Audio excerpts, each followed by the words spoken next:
Hi friends, ഒരു cinema പ്രേക്ഷകനോട് സംവദിക്കുന്നതിൽ വിജയിക്കുന്നത് എപ്പോഴാണ്? അത് എന്താണോ പ്രോമിസ് ചെയ്തത് അത് കൃത്യമായി ഡെലിവർ ചെയ്യുമ്പോൾ. അവിടെയാണ് മാർക്കോ ഒരു സക്സസ് ആയി മാറുന്നത്. മാർക്കോയുടെ റിലീസിന് മുമ്പായി വന്ന പോസ്റ്ററുകൾ എടുത്താലും ടീസർ എടുത്തു കഴിഞ്ഞാലും അവർ പ്രോമിസ് ചെയ്തത് ഒരു പക്കാ വയലന്റ് പടം, വയലന്റ് ആക്ഷൻ പടം. അതാണ് ഞാൻ ഈ സിനിമ കാണാൻ തുടങ്ങി ആദ്യ പകുതി ഏകദേശം 1.25 മണിക്കൂർ വരെ ഇതൊരു ഹോളിവുഡ് ആക്ഷൻ ഡ്രാമ മോഡിലായിരുന്നു പോയിക്കൊണ്ടിരുന്നത്. നമ്മൾ വിചാരിച്ച വയലൻസ് ഒന്നും എവിടെയും കണ്ടില്ല. ഞാൻ വിചാരിച്ചു ഇതെന്താണ് ഇത്രയും പൊക്കി അടിക്കുന്നതൊക്കെ കേട്ടു, ഇന്ത്യയിലെ ഏറ്റവും വയലന്റ് ആയ ഫിലിമാണ്, പക്ഷെ എവിടെയും ഒന്നും കാണുന്നില്ലല്ലോ.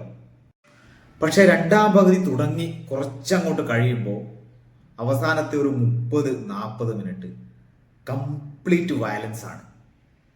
അത് നമ്മൾ ചിന്തിക്കാത്ത രീതിയിൽ ഒരു മലയാള സിനിമയിൽ അല്ലെങ്കിൽ പോട്ടെ ഒരു ഇന്ത്യൻ സിനിമയിൽ തന്നെ ഇത്രയും വയലൻസ് ഉണ്ടാവുമെന്ന് നമ്മൾ ഇതുവരെ ചിന്തിച്ചിട്ടുണ്ടാവില്ല. അപ്പോൾ സ്വാഭാവികമായ ഒരു ചോദ്യം വരും, ഈ വർഷം തന്നെ ഇറങ്ങിയ ബോളിവുഡ് ഫിലിം കില്ലിൽ ഭയങ്കരമായ വയലൻസ് ഉണ്ടായിരുന്നല്ലോ, അതിന്റെ അത്ര വരുമോ മാർക്കോയിലെ വയലൻസ്?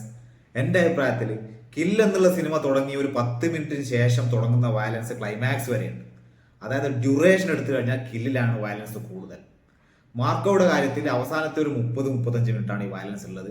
പക്ഷെ അതിന്റെ ഇമ്പാക്റ്റ് എന്താണോ കില്ലിൽ കാണിച്ചത് അതിന്റെ ഇരട്ടി വരും.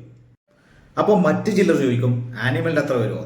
എൻ്റെ അഭിപ്രായത്തിൽ ആനിമൽ കില്ലുമായിട്ടും മാർക്കുമായിട്ടും കമ്പയർ ചെയ്യാൻ പറ്റിയൊരു സിനിമയല്ല. ബ്ലഡ് ഷെഡിന്റെയും വയലൻസിന്റെയും കാര്യത്തിൽ അതിൽ വയലൻസ് ഒക്കെ ഉണ്ട്, പക്ഷെ കൂടുതലും അതൊരു action drama kind of movie ആയിട്ടാണ് എനിക്ക് തോന്നിയത്. ഇനി പെർഫോമൻസിലേക്ക് വന്നാൽ ഉണ്ണി മുകുന്ദൻ എന്നുള്ള ഒരു സൂപ്പർ സ്റ്റാറിന്റെ ജനനമാണോ ഇതെന്ന് ചോദിച്ചു കഴിഞ്ഞാൽ ഞാൻ പറയും അത് പറയാനായില്ല. കാരണം ഇനിയും കുറച്ചുകൂടി മാസ് ആക്ഷൻ പടങ്ങൾ അദ്ദേഹം ചെയ്തു കഴിഞ്ഞാൽ തീർച്ചയായും ഒരു സൂപ്പർ സ്റ്റാർ ആകാനുള്ള സാധ്യത അദ്ദേഹത്തിനുണ്ട്.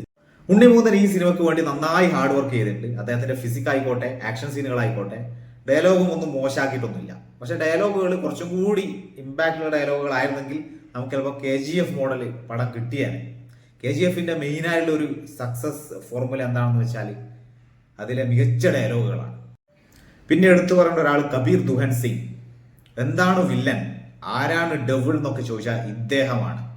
ഉണ്ണി മുകുന്ദനും മേലെ സ്കോർ ചെയ്യുന്ന പ്രകടനം എന്താണെന്ന് പറഞ്ഞ് സ്പോയിൽ ചെയ്യുന്നില്ല, അത് തിയേറ്ററിൽ തന്നെ കണ്ട് അനുഭവിച്ചറിയാം.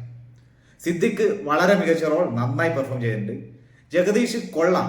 ജഗദീഷ് ഇന്റർവ്യൂലൊക്കെ പറഞ്ഞതുപോലെ അദ്ദേഹത്തോട് ഭയങ്കര ഹെയ്റ്റ് തോന്നിയ ഒരു ക്യാരക്ടറായിട്ടൊന്നും എനിക്ക് തോന്നിയില്ല. പിന്നെ ഷമ്മി തിലകന്റെ മോൻ അഭിമന്യു ഷമ്മി തിലകൻ അങ്ങനെയാണ് തോന്നുന്നു.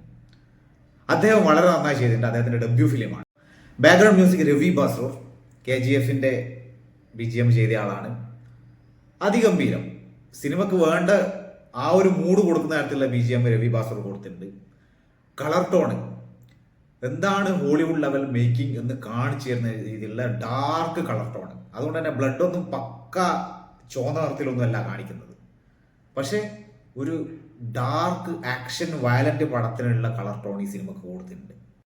കളർ ടോൺ പോലെ തന്നെ എടുത്തു പറയേണ്ടതാണ് സിനിമാറ്റോഗ്രാഫി. മഴയത്തുള്ള സീനുകളൊക്കെ ബ്രില്യൻറ്റ്.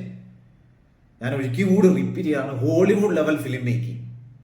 ഇനിയിപ്പോൾ നെഗറ്റീവിലേക്ക് വന്നാൽ ഫസ്റ്റ് ഹാഫ് അത്യാവശ്യം സ്ലോ ആണ്, ഒരു ആവറേജ് ഫീലിംഗ് മാത്രമേ നമുക്ക് അവിടെ കിട്ടുന്നുള്ളൂ. പിന്നെ ലോജിക്കിന്റെ പ്രശ്നം ചില സ്ഥലത്ത്. പക്ഷെ ഇതേപോലെ ഒരു വയലന്റ് പടത്തിൽ ലോജിക്ക് നോക്കേണ്ട കാര്യമില്ല, പക്ഷെ നമ്മുടെ കോമൺ സെൻസിനെ ചോദ്യം ചെയ്യുന്ന ചില കാര്യങ്ങളുണ്ട്. ഞാൻ ഈ സിനിമ കൊടുക്കുന്ന റേറ്റിംഗ് 4/5. മോളിവുഡിന്റെ ചരിത്രത്തിൽ ഒരു ബെഞ്ച് മാർക്ക് പടമായിരിക്കും മാർക്കോ. ഹനീഫ് അദൈനി ഡയറക്ടർ, പിന്നെ ഇതിന്റെ പ്രൊഡ്യൂസേഴ്സിന് എല്ലാവർക്കും ഒരു സല്യൂട്ട് നമ്മൾ കൊടുക്കേണ്ടതായിട്ടുണ്ട്.